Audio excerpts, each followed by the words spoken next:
La sesión anterior vimos todo lo que nos faltaba acerca de topología, así que nada más como recordatorio para estar con todo fresquito, voy a mencionar las cosas de topología, aunque hoy veremos cosas de álgebras de Boole.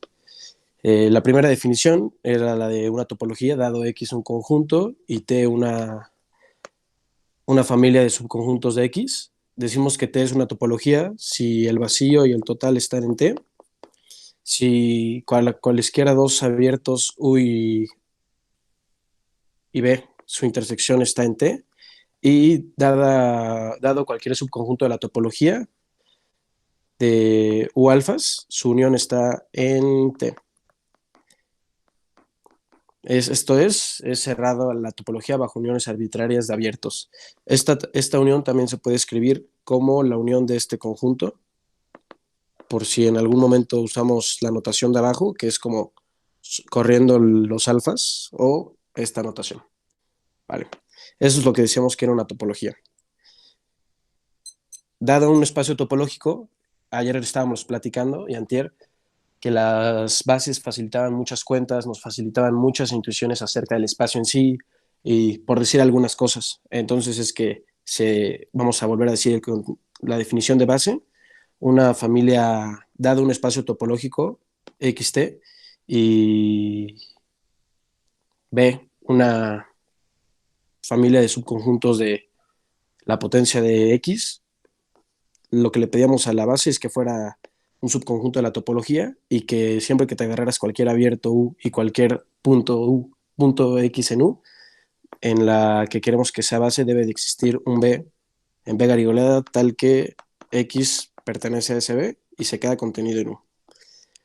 Una pregunta era qué condiciones necesitamos para que, dado cualquier conjunto B, subconjunto de la potencia, qué condiciones le debíamos pedir a este para que fuera base de alguna topología. Demostramos que la primera condición es que la unión es igual al total y que dados cualesquiera dos B1 y B2 y un punto de intersección, entonces existe B3, debe de existir B3 en la familia B garigoleada, tal que este es un teorema y lo que demostramos es que si B cumple eso, hay una topología, existe una topología tal que B es base de esa topología. Después mencionábamos que generalmente nos podemos enfrentar a problemas donde tengamos una familia S y por alguna razón queramos que los elementos de S sean abiertos en alguna topología. Entonces, lo que probamos es que la siguiente familia S, B subíndice S, iba a ser una base para alguna topología. ¿Cómo la definíamos? Le pedíamos que tuviera el total y hacíamos todas las posibles intersecciones finitas. Es decir, consideramos al total y le uníamos el conjunto cuyos elementos son las intersecciones finitas, donde n va a estar en los naturales y para todo i entre 1 y n se tiene que el respectivo SI va a ser un elemento de la familia S. Si se dan cuenta, aquí no le estamos pidiendo nada a S, nada más que sea una familia de subconjuntos de X. Lo genial es que esta va a ser base para alguna topología y tal topología se va a decir que S es una subbase. Entonces, B subíndice S va a ser una base para alguna topología y a S se le va a decir que es la subbase de la topología generada. También vimos la definición de función continua. Decimos que una función, dados dos espacios topológicos, X, T subíndice X y el espacio topológico Y, T subíndice Y, decimos que f una función entre estos espacios es continua si todo espacio en Y, si todo abierto en Y, es decir, todo U en la topología subíndice Y, se tiene que su imagen inversa, la imagen inversa de ese abierto, termina siendo un abierto en la topología inicial. Esto en dibujitos es que si tenemos nuestra función aquí, decimos que es continua si cada que tenemos un abierto acá y le sacamos imagen inversa, esta cosa que digamos que es su imagen inversa, esto termina siendo un abierto en la topología en X. Esa es la definición de continua. Vimos una equivalencia de que es continua si es continuo en los básicos, es decir, si existe una base y todo imagen inversa de un básico es abierto, entonces va a ser continua, y lo análogo para subbásicos. También nos encontramos ante la necesidad de definir, dada una topología más pequeña para un espacio contenido en el espacio inicial, y esta topología que queríamos definir no queríamos que fuera cualquier cosa, dado, o sea, queríamos que nos capturara información de la topología inicial. Entonces, por ejemplo, podemos pensar a X como este cuadradito, y aquí podemos definir, pensar al conjunto A como este va a ser nuestro subconjunto A. Entonces, dado un espacio topológico X, T subíndice X, y dado un subconjunto de X, vamos a definir a la topología de subespacio como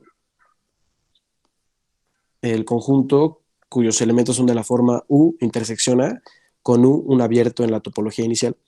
Entonces, por ejemplo, si tenemos aquí un U, supongamos que es U en la topología tau X, esta intersección va a terminar siendo un abierto en la topología que estamos definiendo en tau A. A tau A, bueno, a tau A se decía que es la topología de subespacio.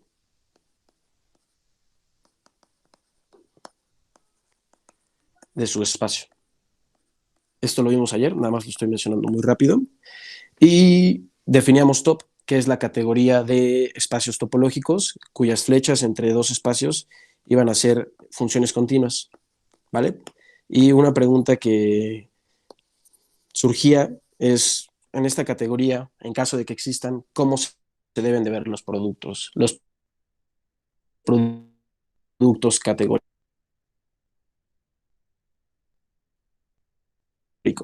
¿Cómo se ven? Voy aquí. ¿Cómo se ven productos en top? Y sabíamos que un producto en una categoría, uy, se está trabando, perdón, perdón. Sí, se está trabando alguien, dígame. Y el video o el audio, o ambos se estaban trabando. Oh, rayos. El audio se está trabando, rayos, rayos. Ok, entonces voy a intentar mencionar las cosas más lento y dibujar todo. Entonces, bueno, lo que había dicho es que se definía top, cuyos objetos de esta categoría iban a ser los espacios topológicos y cuyas flechas iban a ser funciones continuas. La pregunta que surgía es, ¿cómo se ven los productos en top? Recordemos que un producto en una topología arbitraria era el producto de X y Y, era un objeto equipado con dos flechas que iban a actuar como proyecciones, se llamaban proyecciones, pero no eran proyecciones en el sentido clásico, tal que para cualquier otro objeto, digamos Z, que le mandara flechas también a X y a Y, existiera una única flecha de Z al producto, tal que conmutara todo lo que debe de conmutar, es decir, conmutar este diagrama. Entonces, eso es lo que es un producto en una categoría arbitraria. Entonces, como estamos en top, necesitamos un objeto que va a ser el producto, y estas flechas queremos que sean continuas, ¿no? ¿Por qué? ¿Por qué queremos que sean continuas? Porque como queremos que sean flechas de la categoría top, necesitamos que para hacer flechas sean funciones y aparte sean continuas. Entonces, por ejemplo, la proyección en X y la proyección en Y deben de ser continuas. Entonces, lo que definimos ayer era una subbase. Ante la necesidad de que fuera continua las proyecciones, pues lo hacíamos a la fuerza. Bueno, lo hacíamos artesanalmente, ¿no? Entonces, ayer definimos productos numerables. Aquí, si se dan cuenta, esto es numerable. Pero bueno, ¿qué le pedíamos? Como queremos que las proyecciones sean continuas, entonces, cuál es la definición de continua? Que para todo abierto aquí, su imagen inversa es abierto acá. Esto significa que esta proyección es continua. Entonces, es decir, vamos a meter eh, todos los conjuntos de la forma imagen inversa de U con U, un abierto acá, y un abierto acá. Y bueno, cuando estemos considerando abiertos en Y, obviamente no vamos a utilizar la proyección en X, si no vamos a utilizar la proyección en Y. Entonces, eso es lo que le pedimos a la base. Queremos que sea continua, vamos a agregar lo que se necesita para que sea continua, es decir, la imagen inversa de las proyecciones de abiertos en cada espacio. Y, bueno, voy a decir la definición. Dada una familia de espacios topológicos, donde en este caso vamos a indexar sobre los naturales, pero como había mencionado, esto se puede generalizar. De esta familia, tomamos a S como el conjunto de todas las proyecciones, no, perdonen, el conjunto de todas las imágenes inversas de las proyecciones jésímas, donde este UJ va a ser un abierto en el factor J. Es decir, lo voy a escribir todo. Esto es con J natural y con UJ en la topología J. Bueno, en la Jésima topología. ¿Vale? Si no hay dudas acerca de esta definición, digo, esto hoy no lo vamos a necesitar, simplemente estoy haciendo un recuento de lo de ayer. A esta topología se le llamaba la topología producto y esto se puede, y al espacio generado, lo vamos a denotar, como en este caso estamos haciendo un producto numerable, lo vamos a denotar así, con I en los naturales y T-prof. Generalmente se denota la topología producto. Esta es la subbase de la topología producto. Vale. Ok. Ayer las últimas dos definiciones que vimos fueron la de dado un espacio topológico, decimos que es cero dimensional.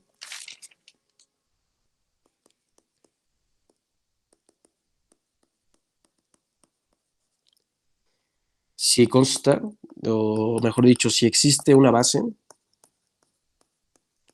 de la topología tal que sus elementos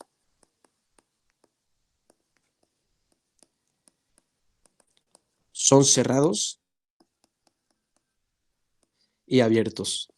Recordemos que un abierto es simplemente un elemento de la topología y un cerrado, decimos que C es cerrado si es igual al complemento de algún abierto, ¿no?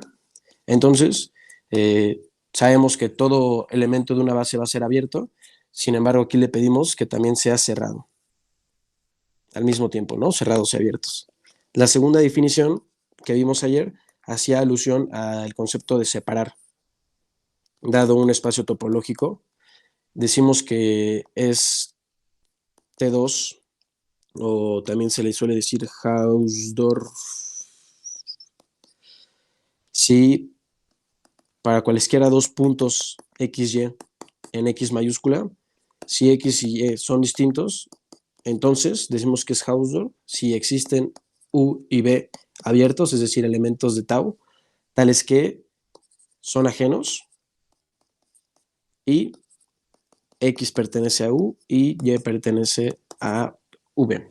Es decir, si pensamos a X como este espacio, este rectangulito, y tomamos dos puntos distintos X y Y, decimos que es Hausdorff si existe un abierto U y un abierto V, tales que los separen, sean ajenos.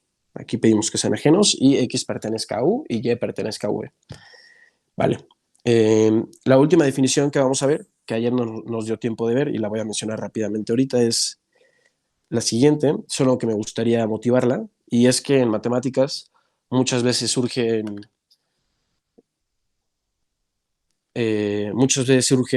la necesidad de estudiar al infinito. Y como el humano no tiene tanto contacto, si no es que su contacto es nulo con el infinito más que en su imaginación, se ayuda de su intuición del finito. Entonces, a veces para resolver problemas que puedan parecer muy complejos y que probablemente sí sean muy complejos, aquí el humano se regresa a lo finito y ya que más o menos tiene una intuición o tiene una idea, se regresa al infinito. Entonces aquí en medio hay una especie de dialéctica y donde muchos problemas sirve la intuición finita y aunque la intuición no siempre sea correcta, pues es lo que se suelen hacer en matemáticas. Entonces, eso es lo que vamos a hacer ahorita. Dado cierto hecho, vamos a querer reducir todo el fenómeno a algo que sea finito. Entonces, muchos de ustedes ya conocen esta definición. Dado X tau un espacio topológico, ET, espacio topológico, y A, un subconjunto de X, decimos que es compacto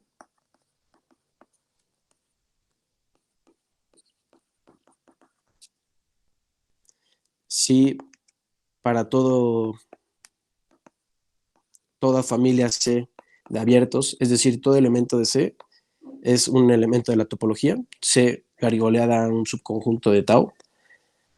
Si para toda C, tal que la unión cubre a, es decir, A está contenido en la unión. Si C cumple eso, entonces debe de existir un subconjunto de C, digamos un subconjunto F, con F finito, tal que A sigue estando contenido en la unión de F. Entonces esa es la definición de espacio compacto. Generalmente se dice que esta es una cubierta abierta. Cubierta porque cubre a abierta porque sus elementos son elementos de la topología, son abiertos.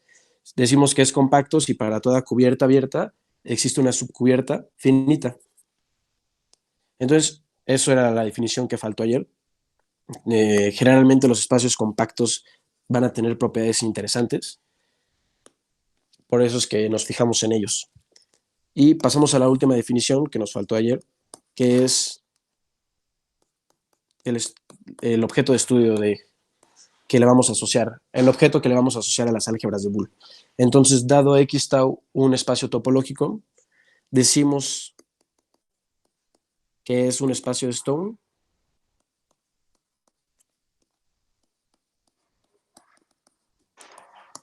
si cumple las siguientes tres propiedades.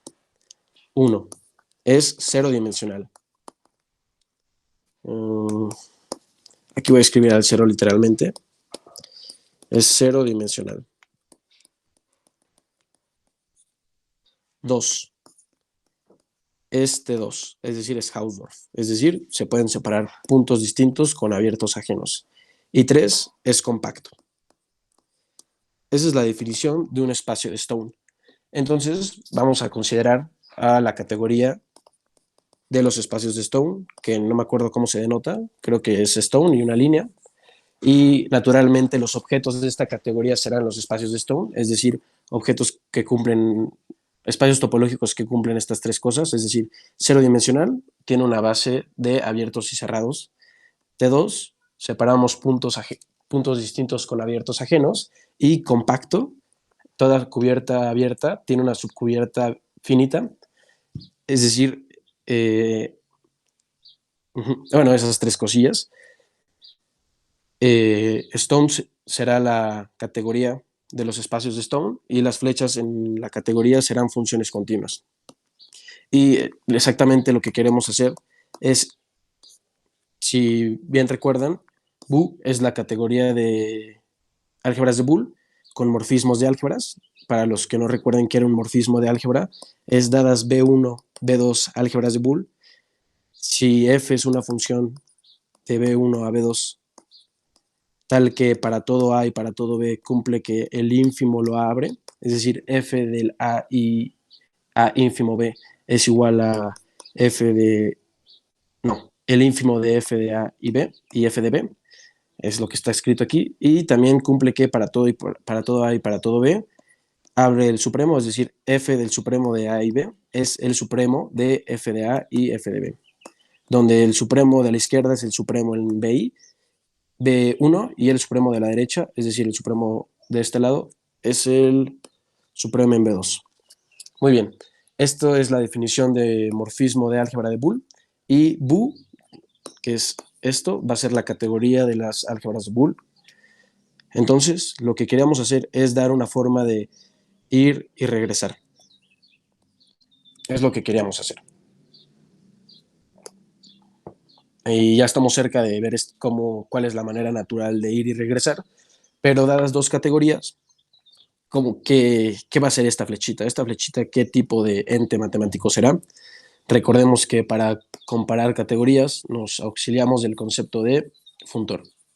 Entonces, para seguir en este camino de probar que hay una forma natural de ir a la categoría de espacios topológicos de Stone y regresar a la categoría de álgebra de Boole, es decir, hacer este caminito, necesitamos un poco de familiarización extra con los funtores, que es lo que vamos a empezar viendo hoy. Entonces, recordemos que dadas dos categorías C y D, un funtor era una asignación que mandaba flechas en flechas y objetos en objetos. Y hoy vamos a ver un ejemplito de funtor.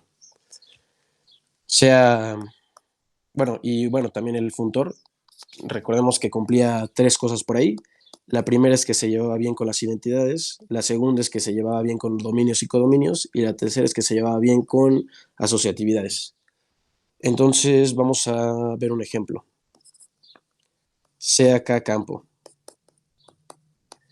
Y consideramos uno de los ejemplos que mencionamos el primer día, que es la categoría de todos los espacios vectoriales en ese espacio, en ese campo, diré. Entonces, queremos definir un funtor que vaya de la categoría de espacios vectoriales sobre K a ella misma. ¿Y qué vamos a hacer?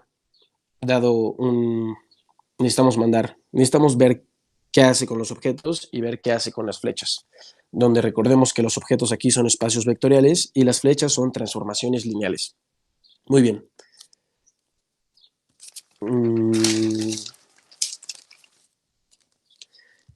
Veamos primero qué hace con los objetos este funtor. Dado un objeto, un espacio vectorial, vamos a definir f de b, para facilitarnos la notación, así, sin paréntesis, donde esto es como evaluar en el espacio vectorial, ¿vale? Vamos a definir esto como el dual, que esto es por definición todas las funciones lineales que van del espacio B, el espacio vectorial B, al campo K. Eso es por definición. Así lo vamos a definir. Muy bien. Y ahora necesitamos saber qué hacer con las flechas. Entonces supongamos que tenemos una flecha T del espacio vectorial V al espacio vectorial W. ¿Hay una forma natural de asociar otra vez ahora estos dos espacios, el dual de V y el dual de W? La respuesta es que sí. Y es por medio de lo que se denota, creo que en el Friedberg, por T a la T, es decir, la transpuesta de la transformación lineal T. ¿Y qué va a ser esta? Dada esta función, que es T a la T, esto va a ser aplicar el funtor, así lo voy a denotar, esta flechita grande. La nueva flecha va a empezar en el dual de W y va a terminar en el dual de V.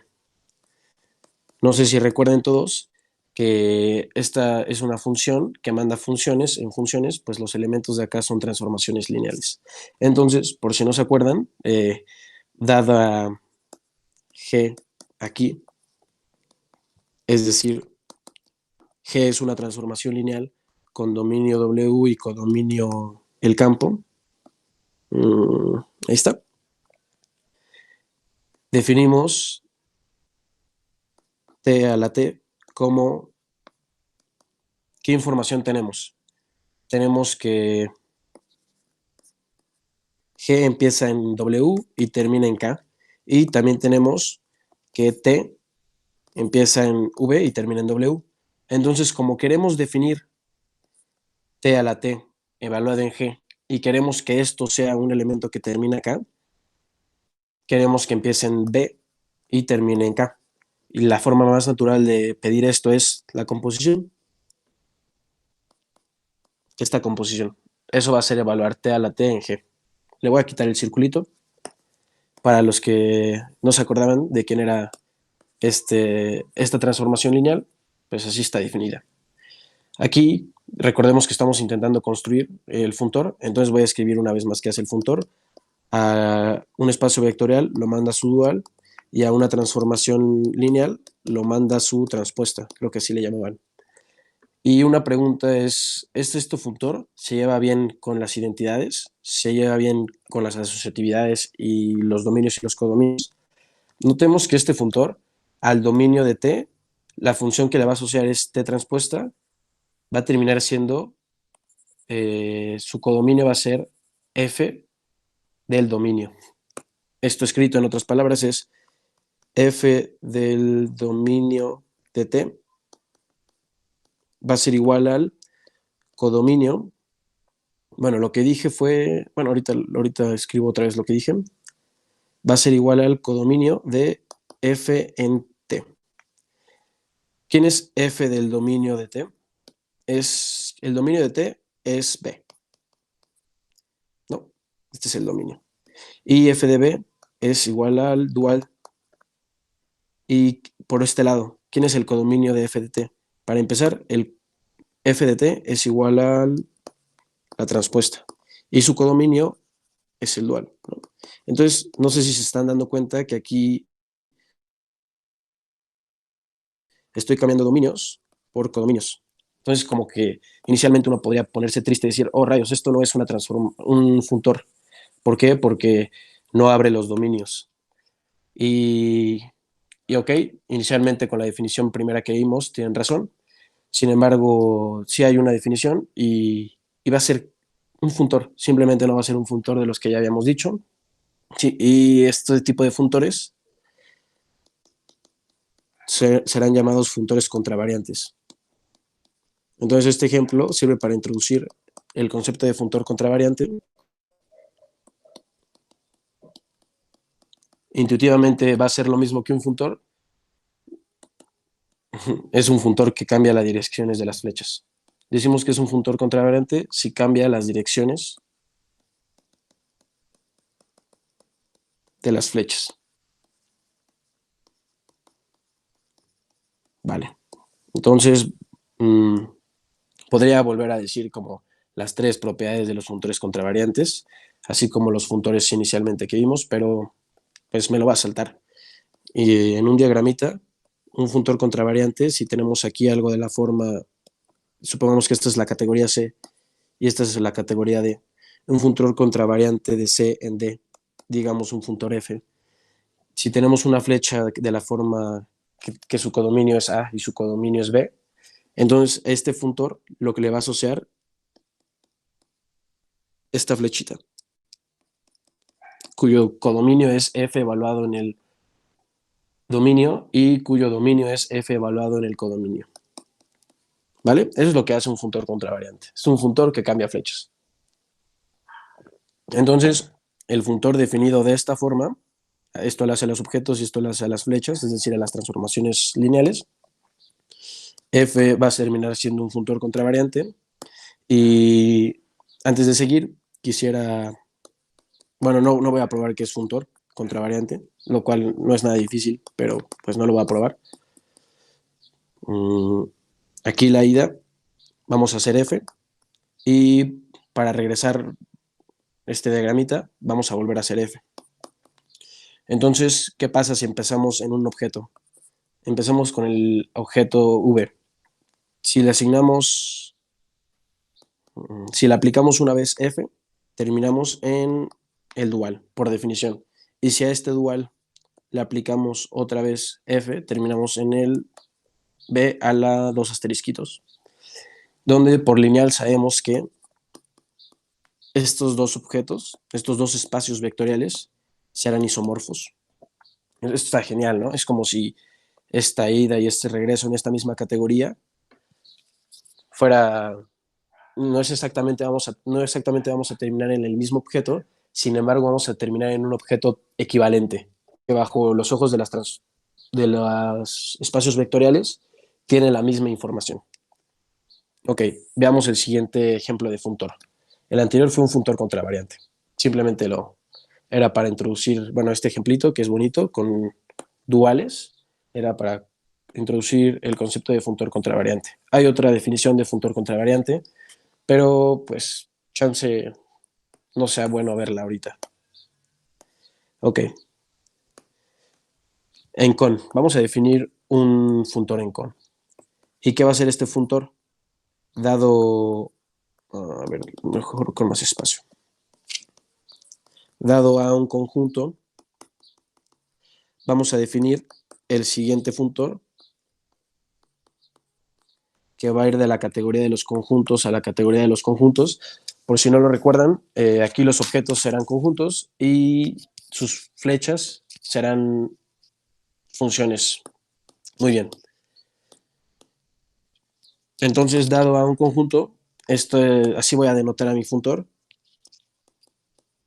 Le voy a poner aquí que esto es notación.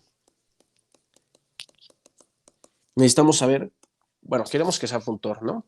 Entonces necesitamos saber qué hace con objetos y qué hace con flechas. Así que empecemos con objetos. Dado B otro conjunto, voy a decir que esto, el funtor en B, va a ser igual al producto cartesiano.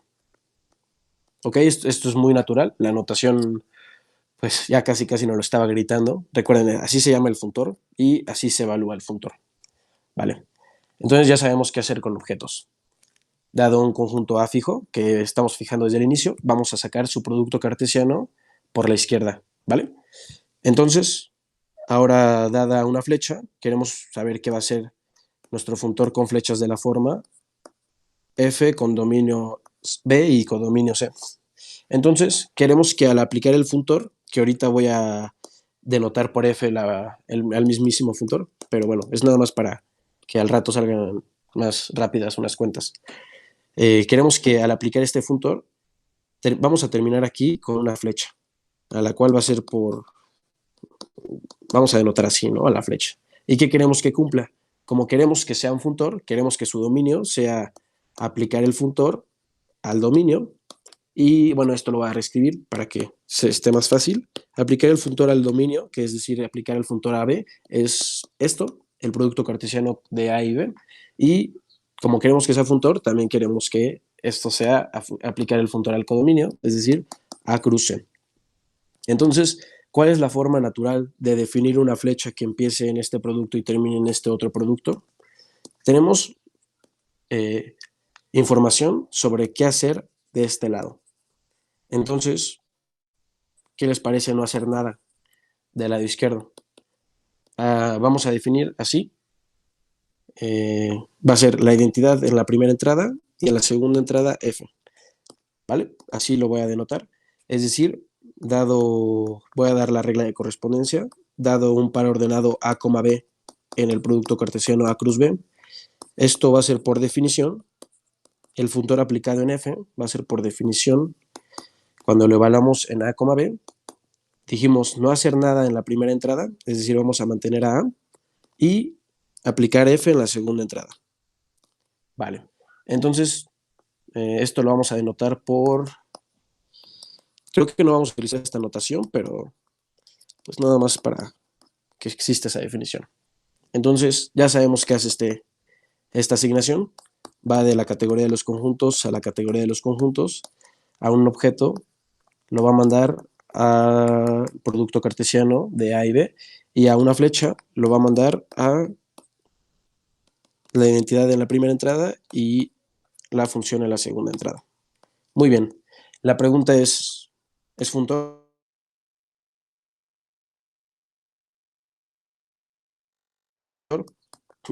Parece que lo construimos para... Nuestra primera respuesta es que sí, entonces intentémoslo probar. Vamos a empezar con las identidades. 1.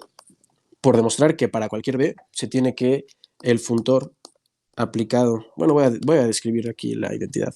Necesitamos demostrar que dado cualquier B y dada la flecha identidad en B, id subíndice B, necesitamos que cuando apliquemos el funtor, aquí me lo va a llevar a B, a A cruz B, aquí me lo va a llevar a A cruz B, y a esta flecha, que va a ser la asignación evaluada en la identidad en B, queremos, este es el por demostrar, que sea igual a la identidad en el funtor aplicado en el objeto. Es decir, la identidad en A cruz rayita en B. Pero bueno, esto es por definición el producto cartesiano de A y B. Eso es lo que queremos demostrar. Entonces, como queremos demostrar la igualdad de dos flechas y estamos en conjuntos, es una igualdad de funciones, entonces se vale utilizar elementos.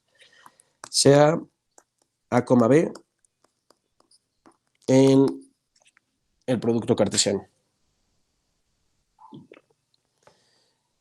Mm, nótese que A cruz rayita en la identidad de B evaluado en A, B es por definición no hacer nada en la primera entrada, es decir, mantenemos a A, y en la segunda entrada vamos a aplicar nuestra función, es decir, esto. Bueno, pero reescribimos todo, A en la primera entrada y la identidad de B en B es igual a B. Muy bien. Y si se dan cuenta, esto es igual a la identidad en el producto cartesiano de A y B evaluado en el par ordenado A, B, que es lo que queríamos demostrar. Ahora dos. Necesitamos ver que se cumple que se lleva bien con los dominios. Vamos a ver primero eso. Sea F cualquier flecha con dominio B y codominio C. Entonces notemos que aquí voy a dibujar a lo que hace esta asignación. Y aquí voy a dibujar a lo que hace con la flecha. Muy bien. Entonces, nótese que aplicar el funtor en el dominio de F. ¿Quién es el dominio de F? B. Es lo mismo que aplicar el funtor en B, que es por definición el producto cartesiano. Y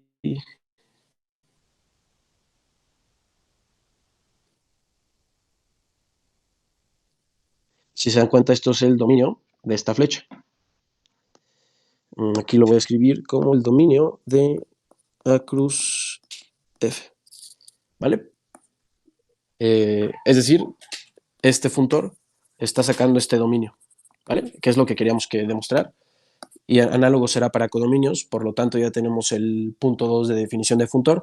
Veamos el punto 3. Sean F y G funtores, diré flechas, de esta forma.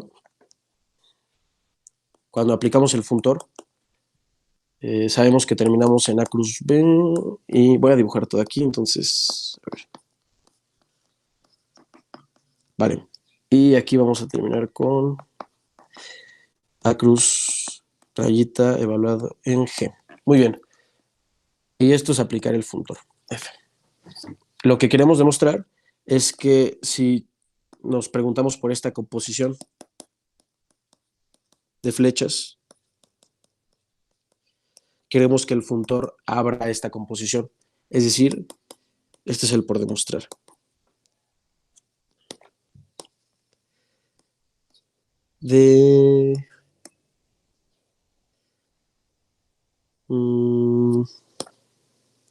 Esto debería ser G, F seguida de G, ¿no? Aquí lo escribí mal, perdón. Como estamos haciendo esta composición de este lado, va primero a la flecha que está de aquí. Entonces esto es A cruz rayita evaluado en G y A cruz rayita evaluado en F. Y lo que queremos demostrar es que es igual a esto. Muy bien, vamos a demostrar esta igualdad de funciones. Sea A, B elemento del producto cartesiano A cruz B. Notemos que si evaluamos la flecha A cruz rayita de G de F en A, B, ¿quién es esto? Esto es por definición. Vamos a empezar por el otro lado mejor. Vamos a empezar por este lado. Entonces, voy a escribir todo en A, B. Muy bien. Entonces, vamos a empezar evaluando esto. ¿Quién es esto que está subrayado? Esto es igual a no hacer nada en la primera entrada y aplicar F en la segunda entrada. ¿Vale? Vamos a escribir eso. No hacer nada en la primera entrada se mantiene la A y aplicar F es F de B. Muy bien. Y otra vez ahora aplicando esta función en este par ordenado, sabemos que esto es no hacer nada en la primera entrada y evaluar G en la segunda, que es igual a G de F de B, lo cual es lo mismo que la composición evaluada en B. Bueno, aquí está esta composición, pero no estoy poniendo el circulito. Y esto es lo mismo que la flecha A cruz rayita de G de F evaluada en A, B. Muy bien. Entonces, si se dan cuenta, empezamos acá y terminamos acá. Muy bien, es lo que queríamos, por lo tanto se lleva bien con las composiciones y hemos acabado. Entonces podemos concluir que este es funtor. Ya tenemos un ejemplo de funtor en conjuntos y bueno, es el primer ejemplo que probamos que es funtor. Muy bien. Entonces, ¿qué pasa si quisiera hacer algo análogo a lo que está pasando con espacios vectoriales? Es decir, si quiero aplicar primero mi funtor que acabo de definir y cuando regrese lo que quiero es encontrar algo equivalente, ¿no? ¿Quién debe de estar acá? ¿Quién debe de ser el funtor que esté acá para que esto sea una ida y una vuelta que sea como hacer nada? Les doy tiempo de imaginarse quién podría ser, pero bueno, antes de esto voy a definir el siguiente conjunto. ¿Qué significa elevar un conjunto a otro conjunto? Dados X y Y conjuntos, definimos X a la Y como el conjunto de todas las funciones con dominio Y codominio X, tal que F es función. Entonces, si esta última definición no le sugiere quién debe estar acá, pues no sé, les doy otra chance, pero bueno, ya voy a ir escribiendo.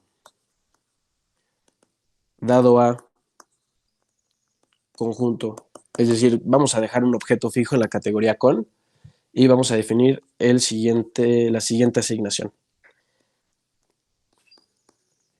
Paréntesis a la A, va a ir de con en con, y qué va a ser en un objeto. En un objeto, es decir, en un conjunto, le vamos a pedir que sea elevar a la A el conjunto, es decir, B a la A. Esto va a ser por definición. Y ahora, generalmente, al menos en los dos ejemplos anteriores de espacios vectoriales y de el producto cartesiano, definir qué hace un funtor en flechas es un poquito más complicado. Sin embargo, vamos a ver que es como casi lo único o lo que es más natural definir en este caso. ¿Qué es lo que quiere decir? Pues ahorita vamos a ver. Entonces, dada una flecha de B en C, llamémosle a esta flecha F. Es decir, esta es una función, ¿no? Simplemente es una función, una flecha en con. Queremos asociarle, aplicar esta asignación, la voy a denotar por G. Queremos asociarle a alguien que se lleve, que mande esta flecha en otra flecha, y no solamente eso, que se lleve bien con los dominios. Es decir, que su dominio sea B a la A y su codominio sea C a la A. Es decir, su dominio es aplicarle la asignación al dominio de F. Muy bien. Entonces, su dominio va a ser un conjunto de funciones. ¿Cómo vamos a definir a esta flecha? Que vamos a denotar como, pues, la asignación evaluada en F. La voy a denotar así. Vale. ¿Cómo definir a esta de acá? Pues para definir esta flecha, como estamos en conjuntos, necesitamos decir su regla de correspondencia. Entonces, necesitamos decir qué va a ser con un elemento de B a la A. Dado G en B a la A, esto es por definición, que es G es una función con dominio A y con dominio B. Vamos a definir a la flecha evaluada en G. ¿Cómo lo definimos? Necesitamos que esto termine acá. Es decir, queremos que sea una flecha cuyo dominio sea A y codominio sea C. ¿Qué información tenemos? Que G es una función cuyo dominio A y codominio es B. ¿Y qué otra información tenemos? Que F empieza en C, en B y termina en C. Muy bien, entonces esta flecha salió muy larga, entonces voy a borrar esta C. Escribiendo toda la información que tenemos, que es que aquí está F y aquí está G, ¿qué les parece utilizar la composición? F seguida de G. Entonces, esta va a ser nuestra definición. Nótese que esta composición sí tiene dominio A y codominio C, es decir, pertenece a este conjunto. Muy bien, entonces, ¿qué va a hacer esto a los objetos? Me los va a mandar a B a la A. Y a las flechas me los va a mandar a lo que ya definimos como... Bueno, a las flechas me las va a mandar a esto. Y esto es tal que cuando lo evaluamos en una flecha G es igual a F seguido de G. Muy bien. Si se dan cuenta, la notación puede ser algo pesada, pero yo creo que cualquier persona que se proponga definir este funtor, si le digo qué hace con los dominios y le digo qué quiero y le digo que quiero que sea un funtor, pues no se va a tardar mucho para encontrar cuál es la forma muy natural y inmediata de definir esto. Es lo genial, ¿no? Que como que nada más hay una forma visible y correcta de definir qué hace paréntesis A en F cuando lo evalúas en G. Muy bien. Entonces, este va a terminar siendo un funtor, no lo voy a probar.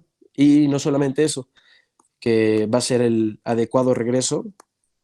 Cuando aquí empezamos con el funtor A cruz rayita y nos regresamos con el funtor paréntesis a la A, aquí va a ser lo que les digo, el apropiado regreso. Todavía necesitamos definir cuál es esto, qué significa que haga esto, pero bueno, como ahorita estamos viendo de ejemplos de funtores, no les voy a decir qué significa esto del adecuado regreso. Pero bueno, no, creo que ya con esta intuición, el día que veamos la definición, será muy natural. Me gustaría decir algo más, y es que, ¿qué tiene que ver este ejemplo con álgebras de Boole? ¿No? Es una pregunta muy, muy válida. Es, yo les dije al principio de la sesión que hoy íbamos a ver álgebras de Boole y ahorita estamos viendo dos funtores en conjuntos que, ok, están padres, pero ¿qué tiene que ver la exponencial, no? ¿Qué hace la exponencial? ¿Qué importante tiene la exponencial? Y me gustaría nada más mencionar que, por ejemplo, con la exponencial se pueden generalizar muchos conceptos que se dan con elementos. Por ejemplo, tienes A a la 1, es el conjunto de todas las funciones con dominio 1 y codominio A, donde uno puede ser, no nos importa quién sea su elemento, nada más nos importa que tenga un elemento, ¿no? Puede ser el conjunto que tiene asterisco de elemento o el conjunto que tiene el vacío de elemento. Solo me importa que tenga un conjunto. Entonces una función, cuando la evalúas, una función f aquí, cuando la evalúas te va a asociar un puntito, ¿no? En A. Entonces, no sé si recuerdan que Carlos les dijo que esto básicamente iba a ser A, ¿no? Obviamente aquí estoy haciendo un abuso de notación. En primera porque sí estoy haciendo un abuso de notación, entonces si a nadie le molesta, lo voy a mantener. Pero si se dan cuenta, a cada monito que pertenece, que es un elemento de A, le estamos asociando una función tal que f de asterisquito, que es el elemento de 1, me lo manda a este monito, ¿no? Entonces, estamos generalizando pertenencia con el concepto de función y eso es a la 1, ¿no? Por ejemplo, ¿qué pasa si nos preguntamos ahora, si tomamos 2 al conjunto que tiene dos puntitos, puntito y asterisquito, igual pueden pensarlo como tiene al vacío y al unitario del vacío, ¿no? Aquí, ¿quién es 2 a la A?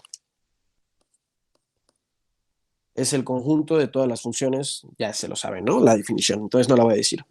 Ahora, quisiera que se preguntaran quién va a ir acá. Tiene que ver con A. Pero bueno, veamos un poco de intuición. Dada una función, voy a definir un subconjunto. Dada una función aquí, ¿no? En 2 a la A, voy a definir un subconjunto que voy a llamar como A subíndice F, depende de A y depende de F, tal que son todos los elementos de A, tales que F de A es asterisquito. Y ok, asterisquito recordemos que es un elemento de 2. Para facilitar la notación, voy a decir que 2 es igual al conjunto que tiene al 0 y al 1, ¿vale? Entonces, no me importa cómo se llaman los elementos, simplemente me importa que sean 2, pero para facilitar todo, en vez de escribir asterisquitos, voy a escribir unos. Entonces va. A subíndice F van a ser todos los elementos de A, tales que cuando evalúas ese elemento con F, te dan el 1. Entonces, a cada función le estamos asociando un subconjunto de A. Es subconjunto por definición, aquí está, ¿no? Ahora, ¿qué pasa si empezamos con un subconjunto? Hay una forma natural de asociarle una función. Aquí le voy a poner f subíndice b. Pues sí, vamos a definirlo como... Bueno, y esta función no queremos que sea cualquier función, ¿no? Queremos regresar. Aquí estamos empezando en 2a y nos estamos yendo a la potencia de a. ¿Por qué empezamos en 2a? Porque f es un elemento de 2a. ¿Y por qué terminamos en la potencia? Porque a subíndice f es un subconjunto de a. Entonces, ahora vamos a hacer el inverso. Sea b un subconjunto de a. Ahora queremos definir f subíndice b, elemento de 2 a la a. ¿Cómo vamos a definir esta función? Su dominio es a y su codominio es b. Su codominio es 2. Entonces, dado un b en b, la vamos a definir de la siguiente forma. Tiene dos opciones, ¿no? Porque tiene de codominio al 2. O me manda al 1 o me manda al 0. Al 1 lo vamos a mandar si b es un elemento. Ok, no, aquí estoy cometiendo un error. Muy mal. Quiero definir la función con dominio a. Aquí estaba agarrando b en b. Esto está mal. Es b en a, porque queremos que esté definida con dominio a. Entonces, dado b elemento de a, f de b va a ser 1 si qué, si b pertenece a b. Y va a ser 0 si b no pertenece a b. Entonces, básicamente te está diciendo 1 si pertenece, 0 si no pertenece. Muy bien. Ahora, si hacemos esto de pensar al 1 como el sí y al 0 como el no, esta función básicamente te dice que dado un subconjunto, te asocia a una función tal que te discrimina los que sí están y te los manda al 0. No, te discrimina los que sí están en B y te los manda al 1. Y si tomamos un elemento que no está en B, te los manda al 0. Entonces, para ejemplificar más esto, quisiera ahora, recordemos, dada una función, le definamos un conjunto y dado un conjunto, un subconjunto, le definíamos una función. Entonces, vamos a preguntarnos por este caminito. Si no recuerdan quién es A subíndice F, lo repito, dada una función F con dominio A y codominio 2, A subíndice F iba a ser todas las funciones, todos los elementos, diré, tales que cuando evalúas F en ese elemento te dan 1. Ok, ¿quién es la función constante 0? 0 es una función tal que a todos los elementos de... La función constante 0, perdonen, tal que a todos los elementos de A me los manda al 0. ¿Qué pasa si le asociamos su conjunto, su subconjunto? Pues es por definición todos los A, tales que 0 evaluado en A me da 1.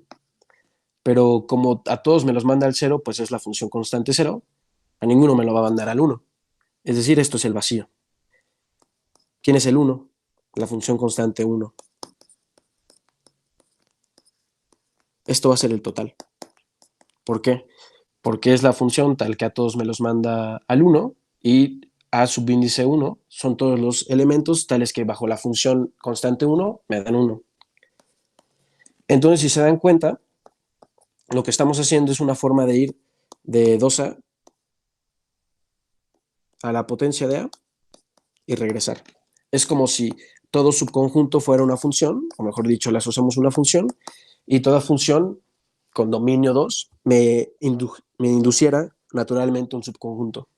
Entonces, aquí, otra vez, el concepto de subconjunto me lo voy a generalizar con el concepto de función. Genial, ¿no? Esta función me discrimina sí y no en caso de que sea un elemento o no sea un elemento del subconjunto dado. Entonces, esta es una de las cosas que además podemos hacer con exponenciales al exponer un conjunto a otro conjunto. Y ahorita nada más estamos en con, que es una categoría muy conocida y que hemos trabajado mucho. Entonces aquí voy a escribir qué hicimos. Esto generaliza la potencia, o mejor voy a ponerlo ya directamente. Esto generaliza, esta exponencial generaliza a la contención, al hecho de que algo sea un subconjunto, y esta otra exponencial generaliza a la pertenencia. Muy bien. Una de las razones por las cuales este resultado de que esta ida y este regreso está muy fuerte. Pero bueno, esa era mi razón por la cual les quería decir que las exponenciales son objetos interesantes. Y ahora regresemos ahora sí a álgebras de Boole. Voy a hacer aquí voy a dejar un ejercicio y el ejercicio dice esto. Bueno, no, ahorita digo el ejercicio. Ok. Recordemos que la vez pasada con Carlos seguimos viendo que dado una álgebra de Boole hay una forma natural de asociarle un orden. A este orden, dados A y B con elementos en el álgebra de Boole, decimos que A es menor o igual que B, sí, solo sí, el ínfimo de A y B es A, ¿no? Carlos probó que bajo esta definición, si definíamos el ínfimo respecto a este menor o igual, determinaba siendo esta operación, este elemento que es operar A y B. Es decir, el ínfimo de A y B iba a terminar siendo operar el ínfimo, ¿no? Entonces, esto que es una operación iba a terminar ganándose el nombre de ínfimo, donde recuerden que ínfimo no nada más se define para los números reales, sino se define para cualquier conjunto parcialmente ordenado, y el ínfimo es una cota superior, tal que es la máxima cota superior, ¿vale?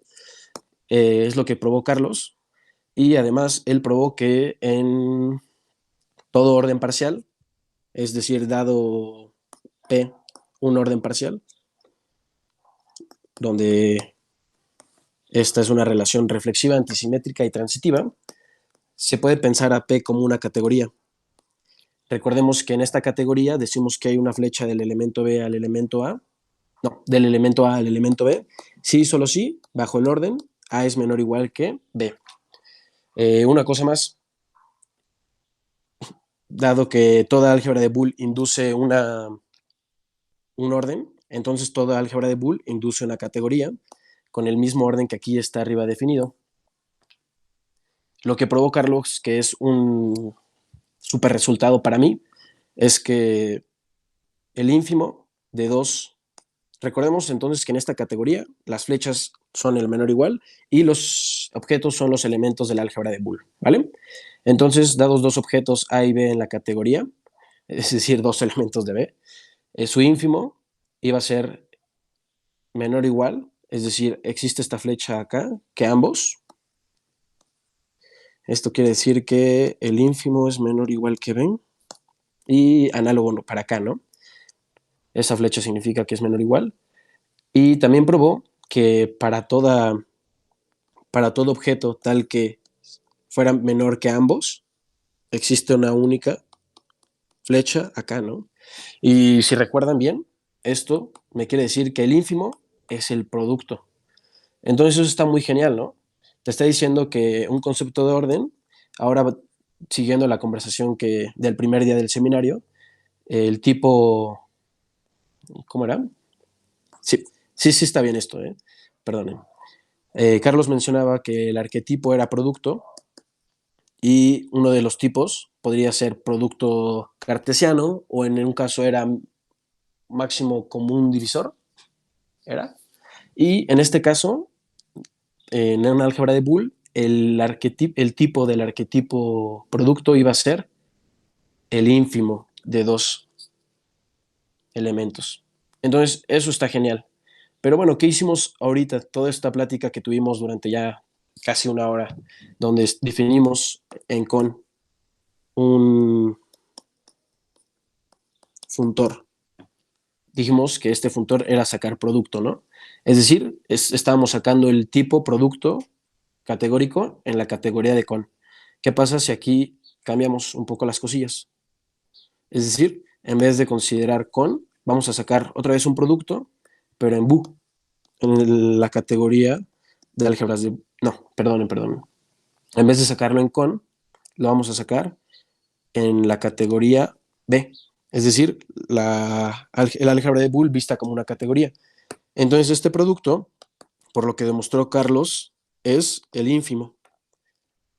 Si no hay dudas y todos se acuerdan de esto, que fue una recapitulación de lo que hizo Carlos, de que toda álgebra de Boole induce un orden, aquí estaba el orden, este orden, el ínfimo iba a coincidir con la operación ínfimo, y toda álgebra de Boole se puede ver como una categoría bajo el orden. Si todos recuerdan esto, pasemos a la siguiente conversación.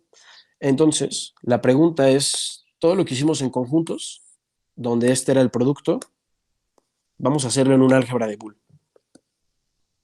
¿Cuál es la forma de regresar?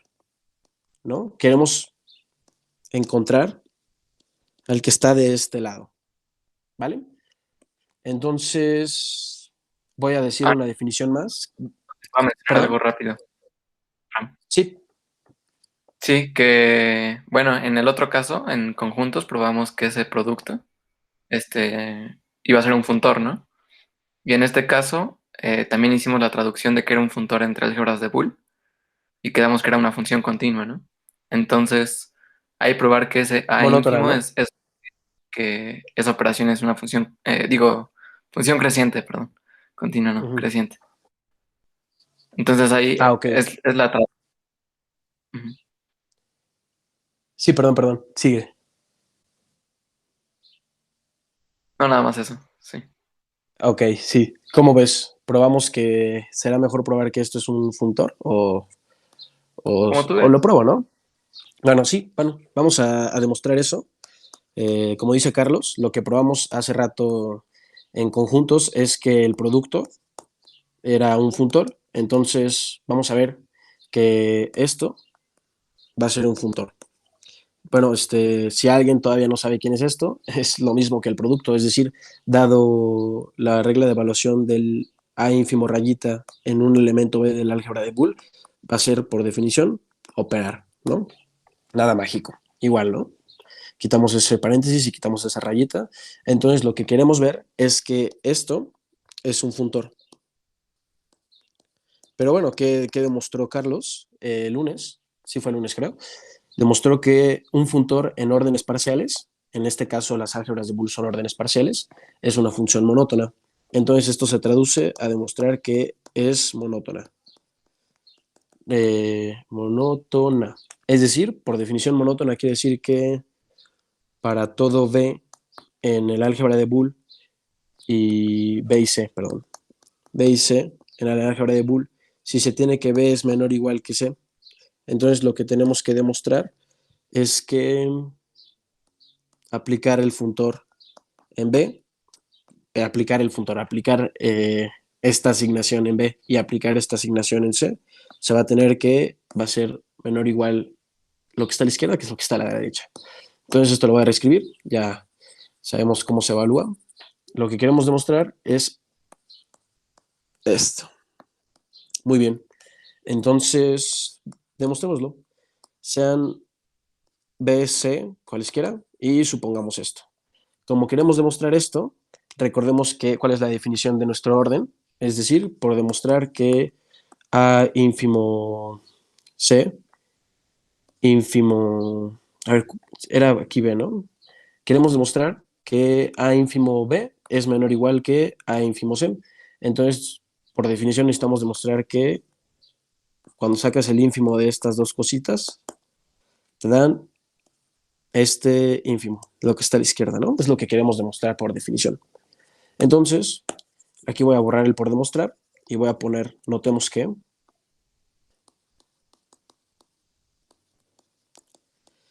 este ínfimo podemos asociar y conmutar y no va a haber problema porque en todos los casos estamos operando con el i, ¿vale? Entonces, aquí tenemos que, pues, es idempotente. Bueno, lo voy a escribir para acordarnos de los axiomas de álgebras de Boole. Esto es asociatividad, esto es conmutatividad del ínfimo, aquí otra vez asociando,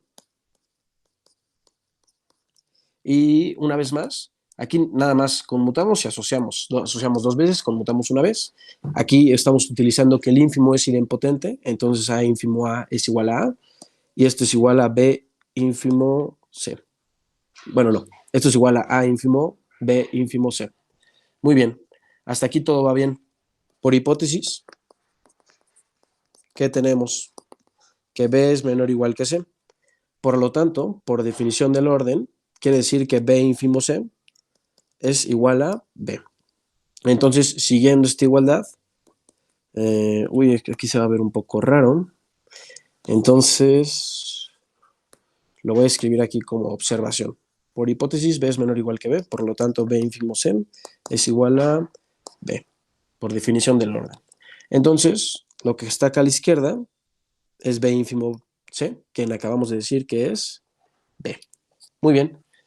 Por lo tanto, voy a reescribir todo para que vayamos afianzando esto del orden. Tenemos que esto es igual a lo que está a la izquierda, es decir, B ínfimo C. Por lo tanto, A ínfimo B es menor o igual que A ínfimo C. Por lo tanto, aplicar esta función es una función monótona. Y esto último nos quiere decir que es un funtor. Carlos probó que toda función monótona es un funtor cuando estamos considerando órdenes parciales, y como en este caso estamos considerando el álgebra de Boole como categoría de orden parcial, hemos acabado. Muy bien, entonces gracias, Carlos. Sí, sí estaba bien demostrarlo. Entonces lo que estábamos aquí platicando es que esto va a terminar siendo otra vez un funtor, aplicar el ínfimo por la izquierda, obviamente aquí A está fijo. Entonces, bueno, ya está justificado, ahora sí ya estamos justificado preguntarnos qué onda con esta ida y cuál es la forma de regresar. Y no sé si se acuerdan, ya he intentado dibujar muchos de estos diagramas, que Carlos introdujo el concepto de adjunción para órdenes parciales. La voy a repetir.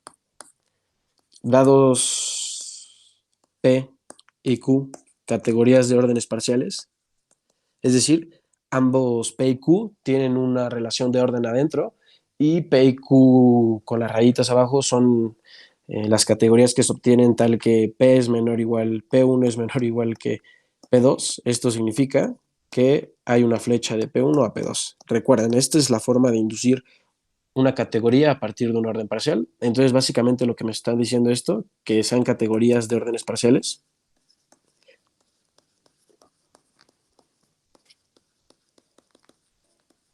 es que esta es la estructura de las flechas adentro. Así es como se definen las flechas, mejor dicho. Definió que era una adjunción y es dados F funtor de P a Q y G un funtor de Q a P. Esto quiere decir, porque estamos considerando órdenes parciales, que F y G son funciones crecientes. Es crecientes. Entonces, lo que definíamos es, decimos que F es adjunto izquierdo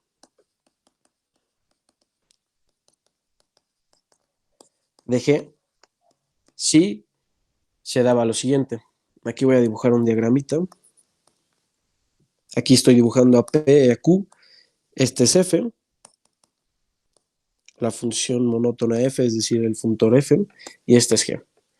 Decimos que F es adjunto izquierdo de G, o análogamente se suele decir que G es adjunto derecho de F, si para todo Q, todo P en el orden parcial P y todo Q en el orden parcial Q mayúscula, siempre que se tenga que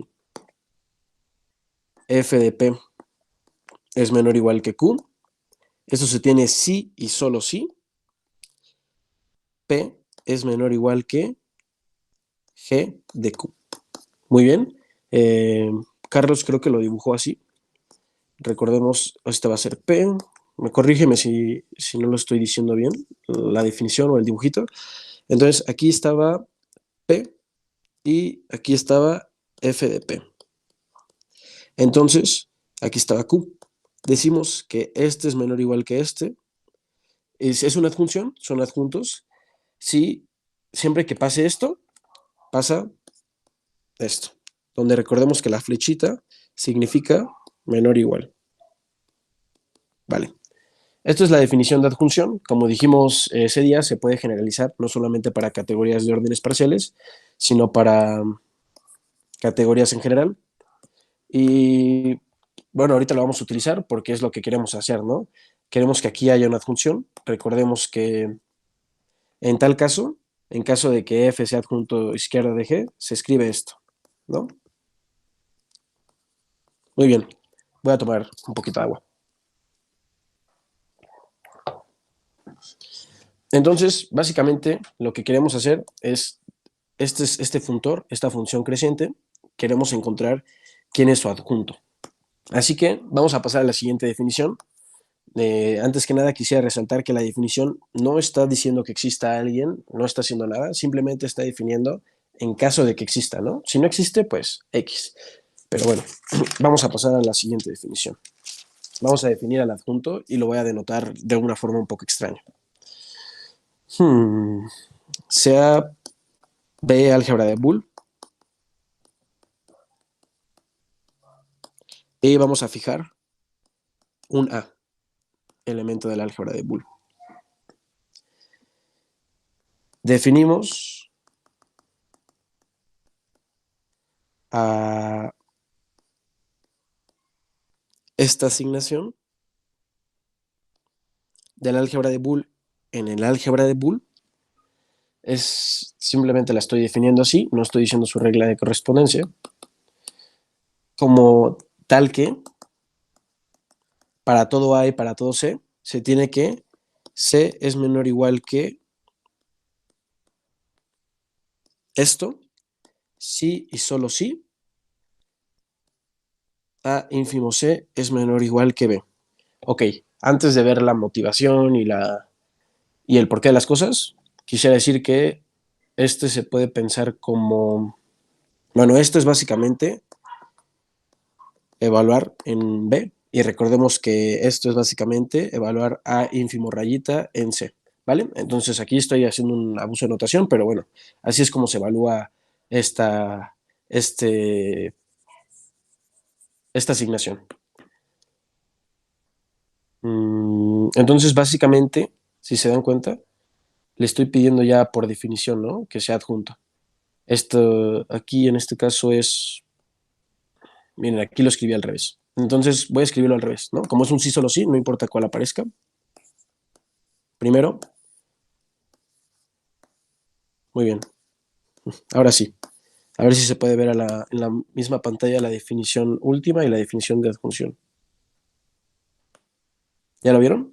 Aquí pueden pensar a este como el G y a este otro como el F. Entonces lo estoy definiendo, todavía no le pongo nombre, ni les voy a decir quién es, a pesar de que ya se siente por la anotación quién sea. Entonces, pasemos a ver, ¿existe? ¿Está por ahí? No sé si quisieras hicieran algo antes de que siguiéramos con algo de la definición antes de que siguiéramos con la intuición detrás de este último concepto, Carlos.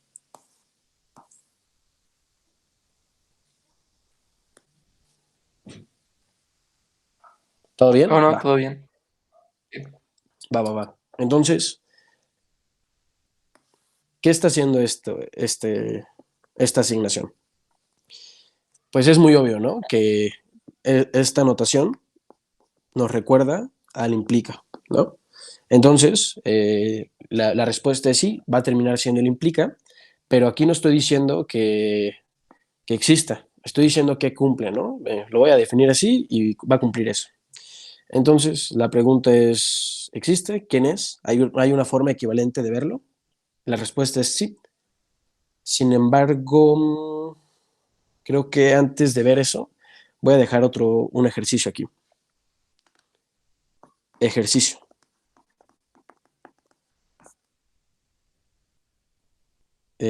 Dado fijo X, si consideramos esta asignación, que es sacar supremo por la izquierda con X, es funtor, ¿no? Es la misma demostración. Es decir, necesitamos, no sé si se recuerden, apenas acabamos de demostrar que este es un funtor. Entonces, en vez de ínfimo, vamos a considerar supremo. Y lo que debes de demostrar es que es una función creciente, es decir, si y es menor o igual que z, entonces el supremo de x y y va a ser menor o igual que el supremo de x y z, ¿no? Esto es ejercicio, acabamos de demostrar el caso en que sea el ínfimo y no hay nada especial en esa demostración.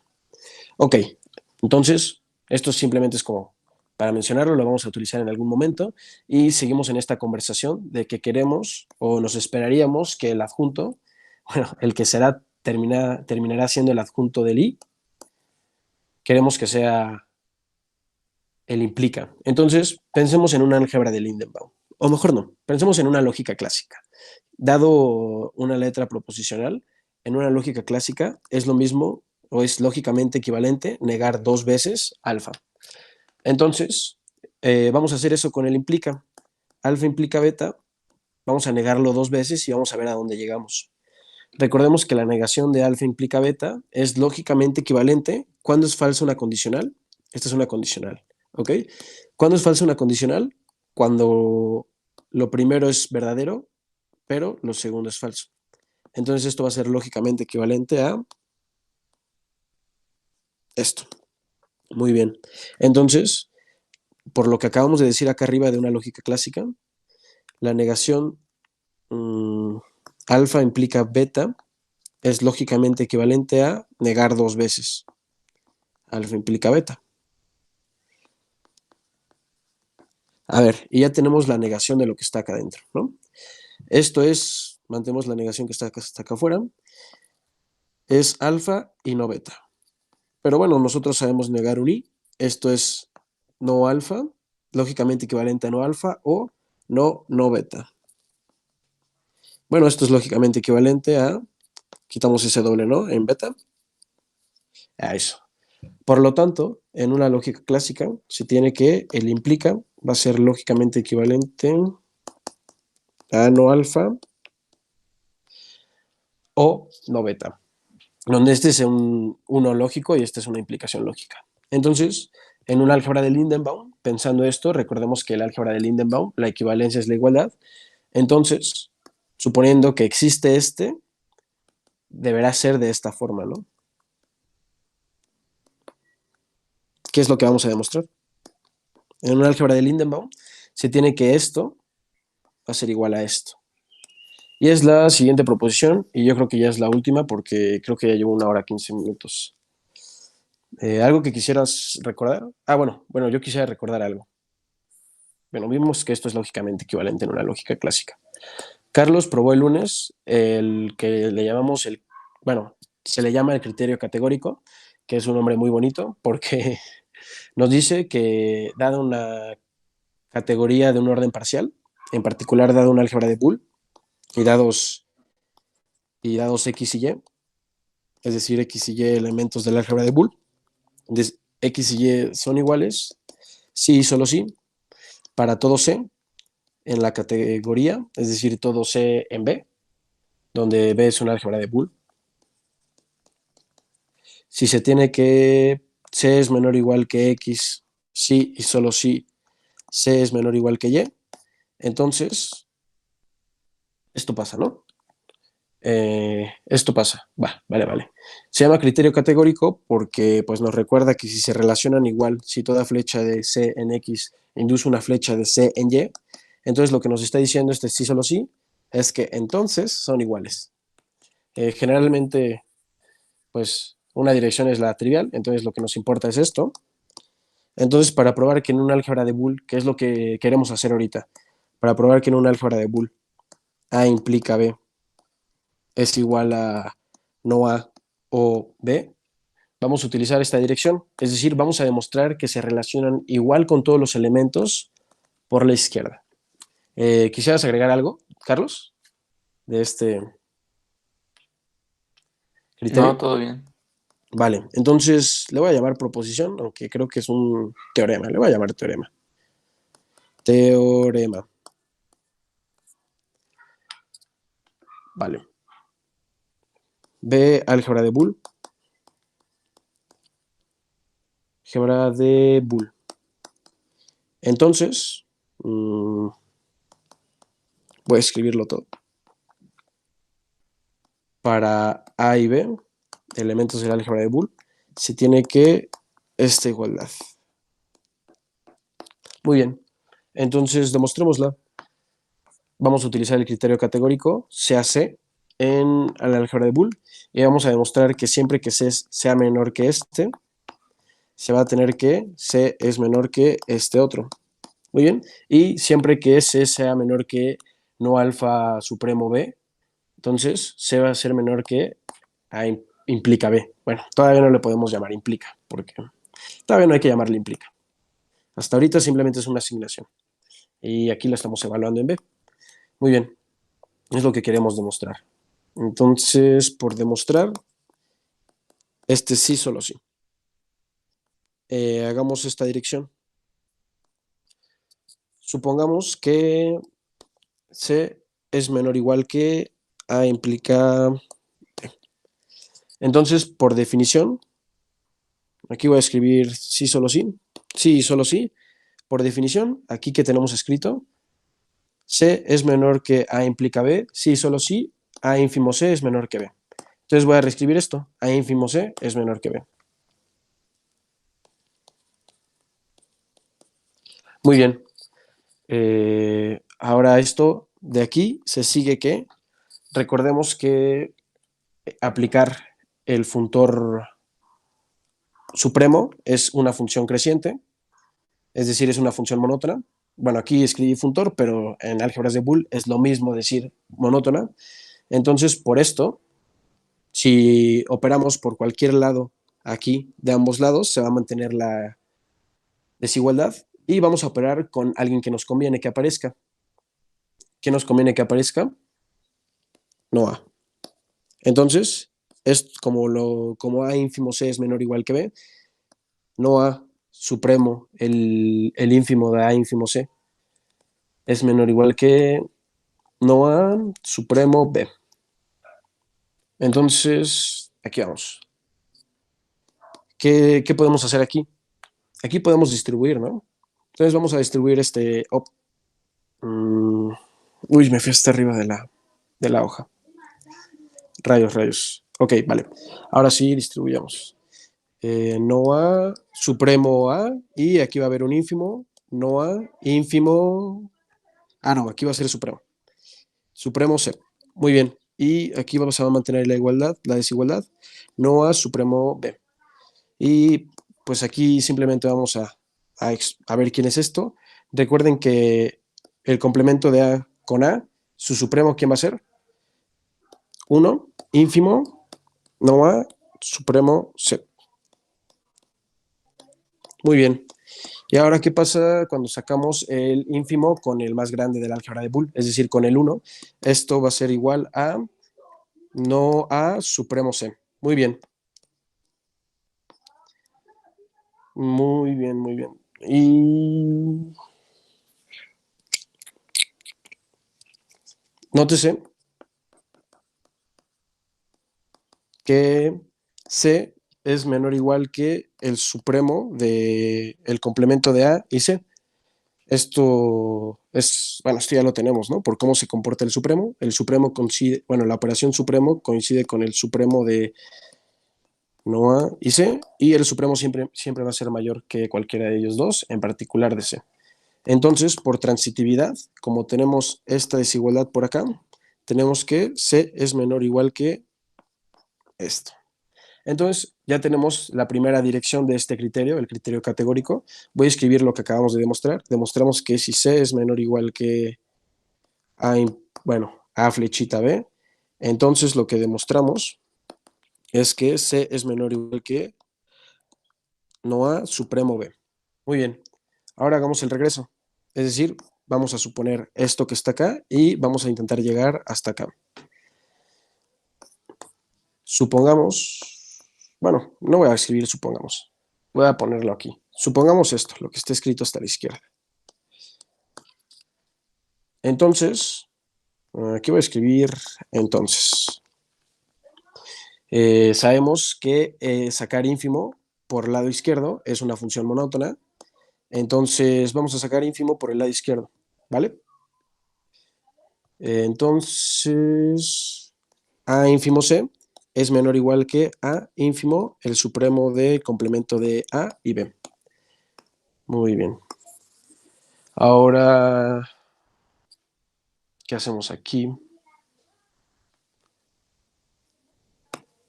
Entonces, aquí vamos a mantener este ínfimo. Vamos a distribuir. Si distribuimos esto, tenemos... Bueno, si ustedes me permiten, aquí se va a cancelar este A con su no A y nos va a quedar A ínfimo B. Pero recordemos que el ínfimo es menor o igual que cualquiera de ellos dos. Entonces, podemos aquí hacer una transitividad. A ínfimo C va a ser menor o igual que B. Pero bueno, recordemos que tenemos aquí. Estoy regresando a la definición. A ínfimo C es menor que B. Sí, solo sí. C es menor o igual que A flechita B. Entonces, de esto último, aquí es un sí, solo sí, pero nada más voy a escribir entonces. C es menor o igual que A flechita B. ¿Qué hicimos aquí? Demostramos que si C es menor o igual que no A supremo B, entonces C es menor o igual que A flechita B. En general, ya demostramos este sí, solo sí, y como C es cualquiera, por el criterio categórico que vieron con Carlos, podemos concluir que el supremo de no A y B es igual A flechita B. Bueno, yo creo que hasta aquí está bien por hoy. Fueron, no sé cuánto tiempo fue, pero para no excederme de 1 hora y media. ¿Cómo ves, Carlos? ¿Lo dejamos hasta aquí? Sí, sí, con eso está bien. Vimos bastante. ¿Quisieras decir algo más, algún choro más? Ya al final, eh, no sé si todo se vio muy claro.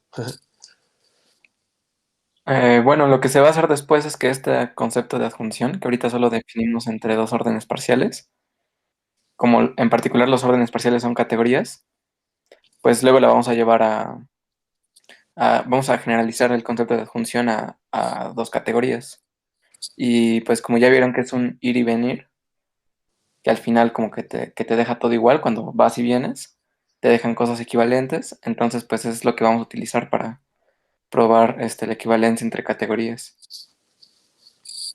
ya después. Muy bien, muy bien. Bueno, pues a ver si vemos un par de, bueno, antes de ya terminar con esto de álgebras de Boole, a ver si en la siguiente sesión podemos ver un par de propiedades de esto, que va a terminar siendo el implica, y que como dijimos, se va a comportar como una exponencial en una categoría, bueno, en álgebras de Boole. Estaría padre. Hay por ahí un par de propiedades, ¿no, Carlos? A ver si las vemos mañana. Sí, de lógica. Sí, bueno, eso es todo por hoy y gracias.